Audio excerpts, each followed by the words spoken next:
हिमधारा है ये हिमधारा, साहित्य खबरों सूचनाओं का संगम, काव्य कथाओं समीक्षाओं की उमंग। हिमधारा है ये हिमधारा, सुनिए खुद दुनिया को भी सुनाइए, शेयर करिए और कमेंट भी बताइए। हिमधारा है ये हिमधारा। नमस्कार साथियों, प्रस्तुत है शेर सिंह के लघु कथा संग्रह समय चक्कर से कुछ चुनी हुई लघु कथाएं। आज सुनिए निश्चल मन शीर्षक से लघु कथा। मामा, इनको ठंड लगी है, देखो कैसे कांप रहे हैं। मेरे 8 वर्षीय बेटे पुरु ने चौक में ठंड से ठिठुरते उन 2 बच्चों को देखते हुए मुझसे मासूमियत से कहा, मामा इनके कपड़े भी फटे हैं।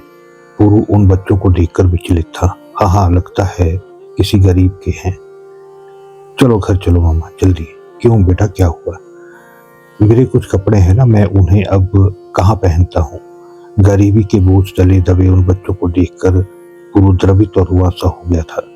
उसके छोटे से दिल में उन दोनों को इस हालत में देख न जाने क्या हो गया था।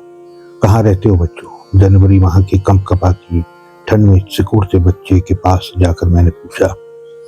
वहां उस घर में। दोनों ने पहले एक दूसरे को देखा, फिर हाथ के इशारे से एक छोटे से कच्चे मकान की ओर इशारा कर उस ओर दौड़ गए।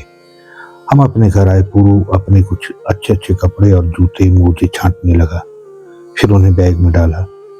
वो अपनी उम्र से बड़ा लग रहा था। ये कपड़े पहन लो, ये जूते भी। हम दोनों उन बच्चों के घर में पहुंच गए थे। घर अपनी घोर गरीबी का अपने आप ही वर्णन कर रहा था। मिट्टी से लिपे कमरे के ठंडे नंगे फर्श पर बोरी बिछी हुई थी। उसकी माँ हमको देखकर अपने फटे आंचल के मध्य हाथ जोड़े खड़ी थी। ये मेरे बेटे के कपड़े हैं, अपने बच्चे को पहना दीजिए, ज्यादा पुराने नहीं हैं, इनको आ जाएंगे। मैंने नतमस्तक हुई उस महिला से कहा।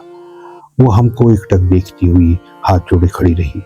पुरु की नजरें कमरे का निरीक्षण कर रही थी। इन्हें ठंड नहीं लगती मामा? वापस अपने घर पहुंचकर पुरु कुछ और ही सोच रहा था शायद। पापा को फोन लगाओ ना।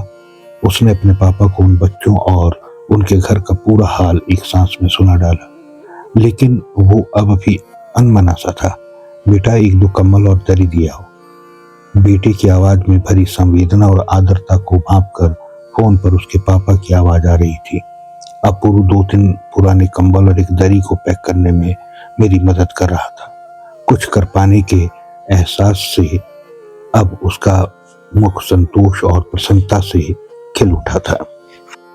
ये थी शेर सिंह के लघु कथा संग्रह समय चक्कर से लघु कथा, शीर्षक था निश्चल मन। आज के लिए इतना ही, फिर मिलता हूँ इसी लघु कथा संग्रह से कुछ और चुनी हुई लघु कथाओं के साथ। नमस्कार।